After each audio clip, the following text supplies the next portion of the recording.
Hey everybody, I am waiting for my client. We're going to have lunch here at PF Chang's. And I had a really interesting um, last 24 hours. Last night I got invited on a networking Zoom meeting. And there was a lot of people on it. And it was a networking group, right? The majority of them, they're from all over the country, in Canada and New York and Hawaii and California and Florida and everywhere, right? And the majority of them were business consultants or health coaches, right? Health and wellness coaches. Interesting, right? And what I found out was that there's a mass exodus from the real estate business. And I knew this before I got on this call yesterday. There's a mass exodus from real estate to um, business coaches, right? Business consulting, right? And then all the real estate agents are being, there's a mass exodus coming from the mortgage business into real estate. Now, I got to tell you, if I had it would be way better to have a real estate agent with a mortgage background, and basically they would pre-qualify their prospective buyers before they refer them to the mortgage professional. Um, they would be able to look at they'd be able to. I would rather have somebody with that background as my real estate agent. Just saying. Okay. So kind of giving kudos for those real estate agents that are doing that. They're going to be better to serve their clients. Um, but I've got somebody on my team that came from 30 years doing mortgages, and he got like a 95 on his life and health license exam. And now he's like really understanding what he can do for his past clients. He's got like 5,000 clients that he got into these really low interest rate loans over the last 10 years. And of course, they're not coming back to him to refinance at, 7.25 right now. It's going to keep ticking up because of inflation, right? But he can help them with the rest of their stuff, help them pay that mortgage off faster, right? He made a really smart move. I'm very excited for him.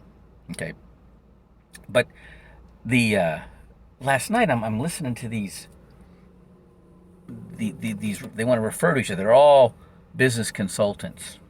Okay, and you know I've got somebody who's been in business consulting for a very long time. Okay, um, Jason Cisneros, right? And now, if there's not somebody that he can help, maybe I can find somebody else.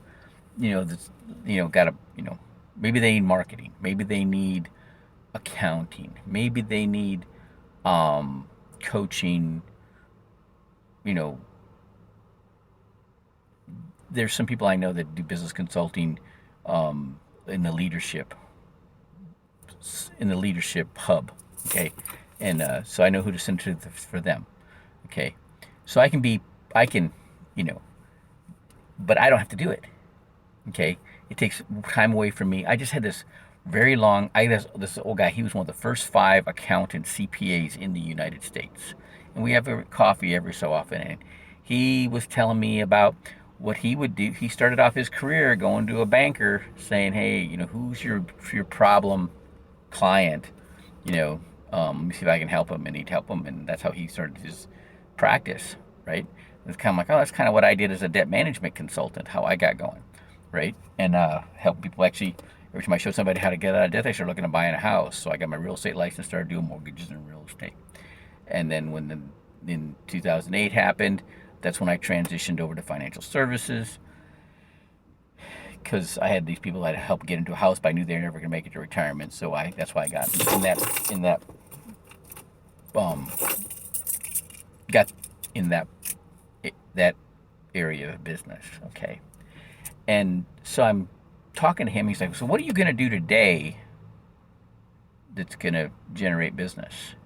Well, last night we had a team meeting and they had us this short video talking about the benefits of life insurance for children, right? And that guy, this retired accountant, goes, "Oh yeah, I bought a policy for my daughter, a whole life policy, 47 years ago." And so he's like, I probably should like transfer that to her, right? But she'd be happy about that, right? And he said something. He said, "All life insurance is a savings vehicle with a death benefit. Isn't that something?" Right? I'm like, I'm plagiarizing you, right? And then before I close, um, I was listening to a video this morning talking about how to increase your online presence, how to benefit online, and the guy quoted ChatGPT. He said that is the most searched out. That's more searches for ChatGPT than anything on the internet. And it got me to thinking, when ChatGPT first came out, I'm like, let's see how this works. So I knew that we were, that was when there was the budget fight in Congress, and that was right before they ousted the the the chairman for the Republican Party. Matt Gaetz got him pushed out, and what that was all about was the funding for the entitlements, Medicare, Medicaid, Social Security. If they cut out all of defense spending, infrastructure, and aid to foreign, like Israel and Ukraine, next year they still got to raise their debt ceiling because of this government spending on the entitlements, Medicare, Medicaid, Social Security, and the debt and the interest on the debt.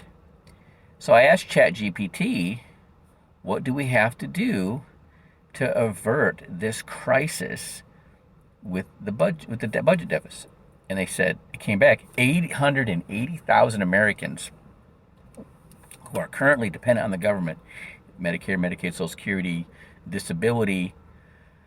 That includes veterans benefits, have to get a sustainable income of $58,000 a year, either from a business or their investments. And that's what I help people do. Isn't that awesome? So that's what ChatGPT had to say. So that is what I'm going to be focusing on today. Have a great, those two things, helping people with promoting, policies for children, and so getting a sustainable income from business or their investments that's not dependent on the government. Have a great day.